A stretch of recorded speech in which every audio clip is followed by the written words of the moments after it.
আর এই মুহূর্তে যে বড়সড় খবরে চোখ রাখতে হচ্ছে, সুরেন্দ্রনাথ কলেজে যে আশঙ্কা করা হয়েছিল অস্ত্র উদ্ধার হলো অবশেষে।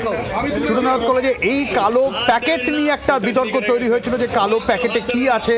তারপর সজল ঘোষ ছিলেন, পুলিশে খবর দেন এবং তারপরে সেখান থেকেই উদ্ধার হয় অস্ত্র। দেবেন না, কোই টাচ नहीं करेगा इसका, कोई কেউ হাত দেবেন না, পুলিশকে ডাকো, পুলিশকে ডাকো। পুলিশ আমি তুলেছিলাম হাত দেবেন না, হাত দেবেন না, কোই টাচ नहीं करेगा इसका, कोई কেউ হাত দেবেন না, পুলিশকে ডাকো, পুলিশকে ডাকো। পুলিশ আমি তুলেছিলাম হাত দেবেন না,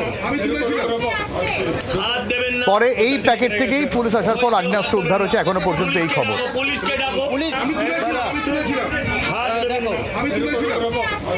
হাত দেবেন না, কোই টাচ नहीं करेगा इसका, कोई কেউ হাত দেবেন না, পুলিশকে ডাকো। সৌমেনের কাছ থেকে আর আপডেট নেই। সৌমেন, হ্যালো সৌমেন, সৌমেন শোনা যাচ্ছে?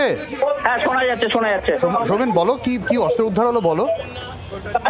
দেখো এখনো পর্যন্ত যেমনটা দেখা যে ইউনিয়ন রুম রয়েছে, সেই ইউনিয়ন রুম কিন্তু তালাবন্ধ অবস্থায় ছিল। সেই রুম কিন্তু ইতিমধ্যেই প্রথমে দেখা গেল যে একটি ইউনিয়ন রুমের তালা ইতিমধ্যে কিন্তু ভাঙা হয় এবং তারপরে যখন ভেতরে ঢোকা হয় এবং সেখানে গিয়ে দেখা যায় যে একটি কালো প্লাস্টিক ডয়ারের মধ্যে রয়েছে এবং তারপরেই কিন্তু যেমনটা বিধায়ক সজল ঘোষ তিনি কিন্তু যেমনটা এর মধ্যেই তাকে পুলিশ কনফার্ম করেছে যে তার ভেতরে আগ্নেয়াস্ত্র রয়েছে।